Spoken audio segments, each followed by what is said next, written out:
Greetings world. We are anonymous. McDonald's is not a firm known for exhibiting a duty of care to its staff, its patrons, or the communities in which it operates. But the latest scandal to hit the fast food giant really does take the biscuit, robbing staff of their wages while they work.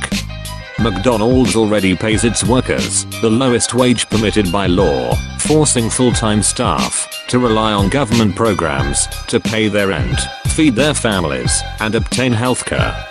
And now we find that even this pittance of a wage is being watered down by managers at the behest of the corporation.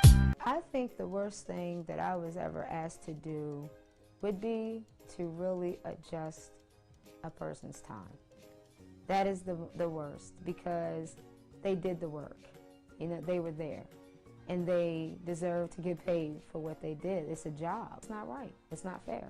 My GM was sitting at the office desk and notified me and 4 other managers that there was a crew member that went over 40 hours, that she was going to take the rest of those hours and put it on the following pay period. I had a manager that actually sat with me when I was closing, and when it was time to shut down the system, the exact words were, "Oh, we got to adjust labor," not giving an employee a break. That is pretty much the norm. If you get a break, you're pretty much lucky.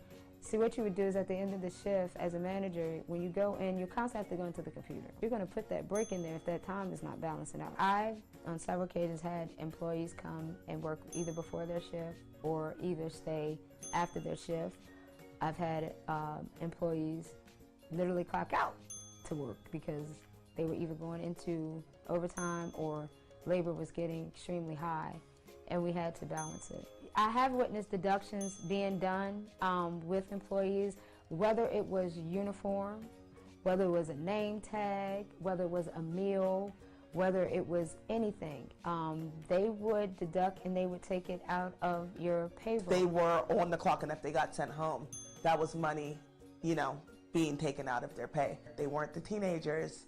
They were the 30 to 40 something mothers working multiple jobs at the time to where they couldn't get a full-time work status. Knowing that McDonald's is a multi-billion-dollar empire and they can't pay their workers, it hurts me as now being a mother and seeing other mothers and they can't afford to pay their bills. I feel that McDonald's are stealing from their workers. The company or corporation as a whole is greedy.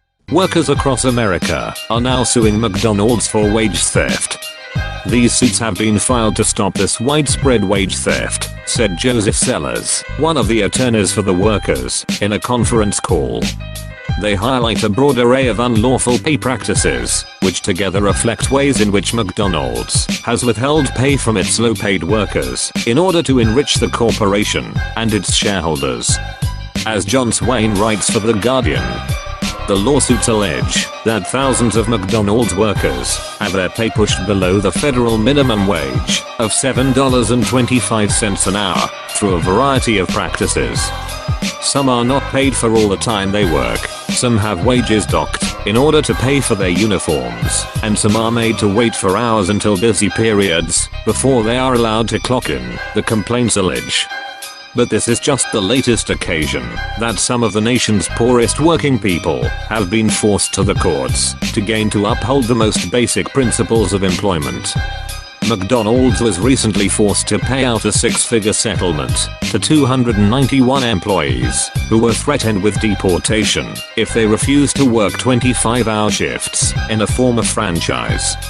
The workers were kept in their boss's basement between shifts and had rent docked from their wages for their own imprisonment. While screwing the wages of its minimum wage workers below the poverty line, McDonald's made a $5.5 billion profit last year and paid its CEO, Don Thompson, $13.7 million. The corporation's flagrant disregard for the millions of people slaving away each day to create its profits is truly staggering. But million more people continue to hand over their cash to such an unethical company for food barely worthy of the description that is even worse. We are anonymous. We are legion. We do not forgive. We do not forget. Expect us.